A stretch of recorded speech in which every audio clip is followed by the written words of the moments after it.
നോക്കിയാൽ ചിലപ്പോൾ നമുക്ക് കാണാൻ പോലും സാധിക്കാത്ത തീരെ ചെറിയ അല്ലേ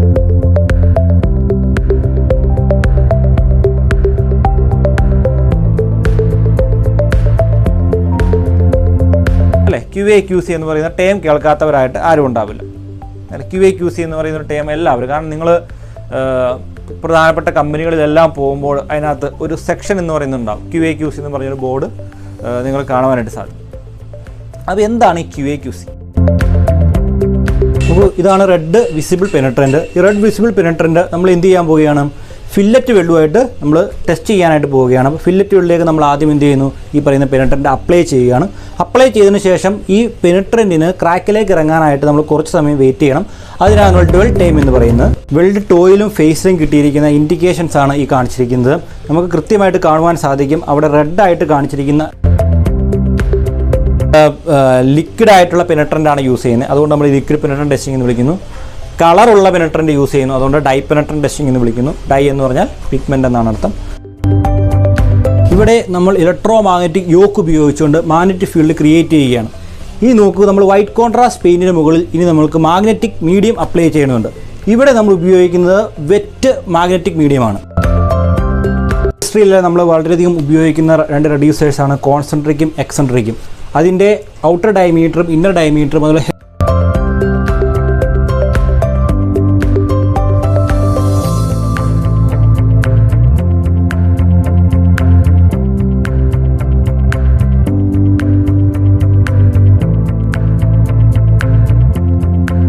പിക്കിംഗ് മെത്തേഡ് നമ്മൾ യൂസ് ചെയ്യുന്നത് പൈപ്സിൻ്റെ ഉള്ളിൽ അടിഞ്ഞുകൂടിയിരിക്കുന്ന ഇമ്പ്യൂരിറ്റീസ് റിമൂവ് ചെയ്യാൻ വേണ്ടിയാണ്.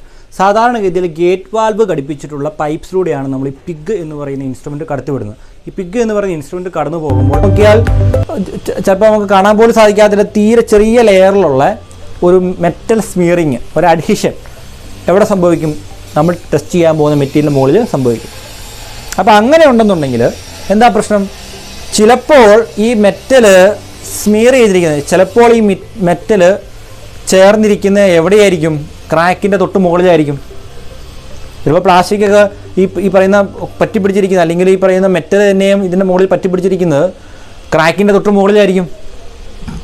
അപ്പോൾ എന്താ സംഭവിക്കുന്നത്? ക്രാക്കിൻ്റെ മുകളിൽ ഇങ്ങനെ മെറ്റൽ വന്ന് പറ്റിപ്പിടിച്ചിരുന്നാൽ, അല്ലെങ്കിൽ എന്തെങ്കിലും വസ്തുക്കളൊന്ന് പറ്റിപ്പിടിച്ചിരുന്നാൽ എന്താ സംഭവിക്കുന്നത്?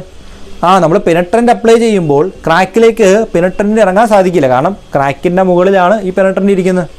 ക്രാക്കിൻ്റെ മുകളിൽ പെനട്രൻറ്റ് ഇരിക്കുന്നത് കൊണ്ട് തന്നെ ഈ ക്രാക്കിലേക്ക് പെനട്രൻറ്റിൻ്റെ ആഴത്തിൽ ഇറങ്ങാൻ സാധിക്കില്ല. അപ്പോൾ അങ്ങനെ വരുമ്പോൾ നമ്മൾ പെനട്രൻറ്റ് അപ്ലൈ ചെയ്തുകൊണ്ടോ പിന്നീട് ഡെവലപ്പർ അപ്ലൈ ചെയ്തുകൊണ്ടോ യാതൊരു പ്രയോജനമില്ല.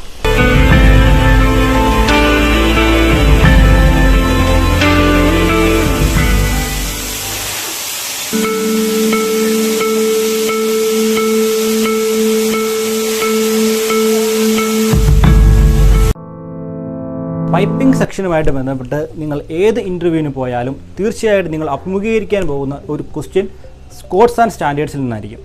പ്രത്യേകിച്ച് ASME സെക്ഷനിലുള്ള കോഡ്സ് ആൻഡ് സ്റ്റാൻഡേർഡ്സിനെ കുറിച്ച് നിങ്ങൾ വളരെ വ്യക്തമായിട്ട് പഠിച്ചിരിക്കേണ്ടതാണ്. ഒരുപക്ഷെ നിങ്ങൾക്ക് ഡേറ്റാ ബുക്ക് നിങ്ങളുടെ കയ്യിലുണ്ടാകും, പക്ഷേ അത് മാത്രമല്ല, ഇതിനെക്കുറിച്ച് ഡേറ്റാ ബുക്കിലൂടെ അല്ലാത്ത മറ്റ് ചില അറിവുകൾ നിങ്ങൾ പഠിച്ചിരിക്കേണ്ടതാണ്. പ്രത്യേകിച്ച് പൈപ്പിംഗ് സെക്ഷനിൽ എങ്ങനെ ഒരു പൈപ്പ് തിരഞ്ഞെടുക്കുന്നു,